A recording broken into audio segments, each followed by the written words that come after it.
अस्सलाम वालेकुम, मैं हूँ Sadia Uzair. Welcome back to Sadia Uzair's kitchen.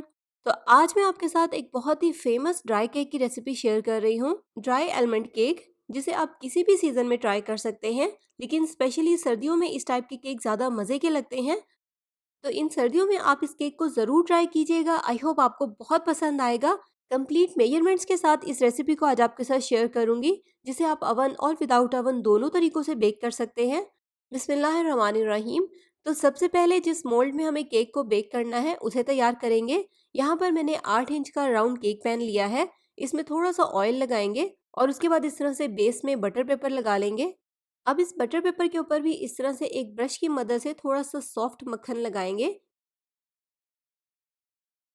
इसके अलावा इस तरह से पैन के साइडों पर भी अच्छे से मक्खन लगाएंगे।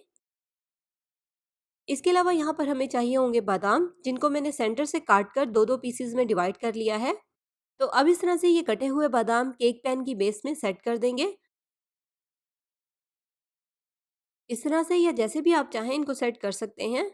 अब नेक्स्ट यहाँ पर मैंने थोड़े से रोस्टेड बादाम लेकर उनको ग्राइंडर में डालकर पीस लिया था। रोस्टेड बादाम ही लेंगे ताकि केक के ऊपर एक अच्छा सा ब्राउन कलर आए। पीसने से पहले सेंटर से आप बादामों को दो दो पीसेस में काट कर एक फ्राइंग पैन में ड्राई रोस्ट कर लें। अब पैन की बेस में जहाँ पर भी जगह खाली है और पैन के साइडों पर ये पिसे हुए बादाम लगा देंगे। तो इस तरह से बैटर बनाने से पहले केक पैन को सेट करके एक साइड पे रख देंगे और अब हम केक बैटर तैयार करेंगे। तो सबसे पहले यहाँ पर हम मेजरिंग कप से नाप कर ऊपर से लेवल करके लेंगे 1.5 कप मैदा। वेट में इसको मेजर करें तो ये 220 ग्राम है। तो मैदे को छानने के लिए डाल देंगे एक स्टेनर में। साथ ही इसमें शामिल करेंगे 3 टीस्पून लेवल करके बेकिंग पाउडर। इसके अलावा इसमें शामिल करेंगे 1/4 टीस्पून नमक और इनको छान लेंगे।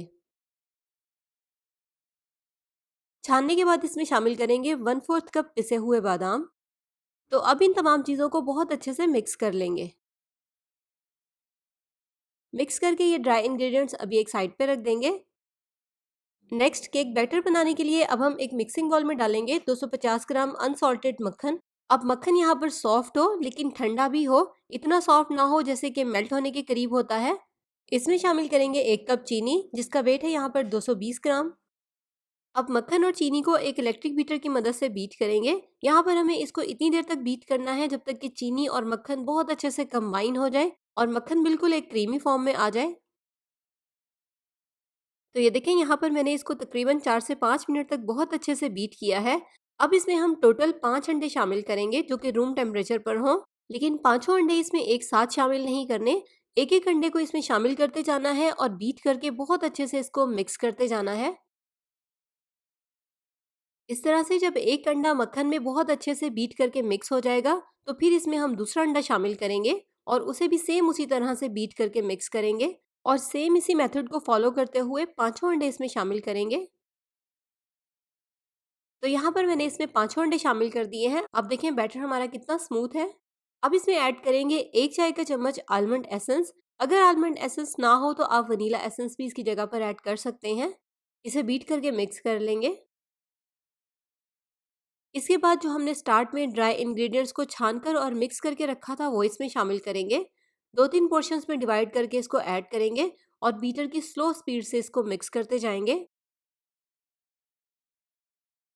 तो सारा ड्राई मिक्सचर मैंने इसमें ऐड कर दिया है। अब हमारा केक बैटर बिल्कुल तैयार है। यहाँ पर आप इसकी थिकनेस भी चेक कर सकते हैं। बैटर आप देखें इसी कंसिस्टेंसी का होना चाहिए। स्टार्ट में हम ज़्यादा सॉफ्ट बटर का इस्तेमाल करेंगे तो बैटर भी यहाँ पर हमारा ज़्यादा सॉफ्ट हो जाएगा। तो अब इस बैटर को हम डाल देंगे केक टिन में। बहुत एहतियात के साथ इसको डालेंगे ताकि केक टिन में जो हमने बादामों की लेयर लगाई है वो ख़राब ना हो। तो सारा बैटर यहाँ पर मैंने पैन में डाल लिया है। अब इस टाइप के जितने भी केक हैं उनको बेक करने के लिए ये कहा जाता है कि इस वाली केक बेस को पैन के नीचे रखकर केक को बेक करें, लेकिन इसका कुछ भी फायदा नहीं होगा। बादामों का कलर फिर भी डार्क हो जाएगा और बेस खराब लगेगी। अब यहाँ पर इस तरह के जितने भी केक हैं उनको बेक करने के लिए जो मेरा मेथड है, उसके लिए हम एक बड़े साइज का पैन लेंगे और इस पैन में एक मोटे किचन टॉवल को गीला करके बिछा देंगे और साथ ही इसमें 1 कप पानी भी शामिल कर देंगे ताकि बेकिंग करते हुए किचन टॉवल जले नहीं। अब इस पैन में टॉवल के ऊपर हम केक पैन रखेंगे और इसे प्रीहीटेड ओवन में 180 सेल्सियस पर तकरीबन 35 से 40 मिनट तक बेक करेंगे। बेक करने के बाद यहाँ पर मैंने इसको थोड़ी देर के लिए ठंडा कर लिया था। उसके बाद इसको मोल्ड में से निकाल कर केक की बादामों वाली साइड को ऊपर करके ओवन में रख दिया था और ओवन की ऊपर वाली ग्रिल को ऑन करके इसको थोड़ी देर के लिए बेक कर लिया था ताकि केक का कलर ऊपर से थोड़ा सा डार्क हो जाए। वैसे जो हमने रोस्टेड बादामों का पाउडर केक पैन की बेस में लगाया था उसकी वजह से साबित बादामों की निस्बत केक का कलर थोड़ा सा डार्क ही था। अब नेक्स्ट यहाँ पर हम केक को ऊपर से ग्लेज करने के लिए 4 से 5 खाने के चम्मच जैम लेंगे और इसको चंद सेकंड्स के लिए माइक्रोवेव कर लेंगे ताकि जैम अच्छे से मेल्ट हो जाए। तो ये मेल्ट किया हुआ जैम अब हम एक ब्रश की मदद से सारे केक के ऊपर लगा देंगे। किसी भी फ्लेवर का जैम आप इस्तेमाल कर सकते हैं जो भी आपको पसंद हो। तो लीजिए हमारा बहुत ही मज़ेदार सा आलमंड केक तैयार है। बहुत ही बटरी फ्लेवर का केक बनता है। तो आपने इस रेसिपी को ज़रूर ट्राई करना है। बहुत ही परफेक्ट मेजरमेंट है। रेसिपी पसंद आए तो वीडियो को लाइक शेयर करना भी आपने बिल्कुल नहीं भूलना। अगर आप मेरे चैनल पर नए हैं तो सब्सक्राइब करके नोटिफिकेशंस भी ज़रूर ऑन कर लीजिएगा। तो इसी के साथ साथ अपना बहुत सा ख्याल रखिएगा, दुआओं में याद रखिएगा। Thank you for watching. अल्लाह हाफिज़।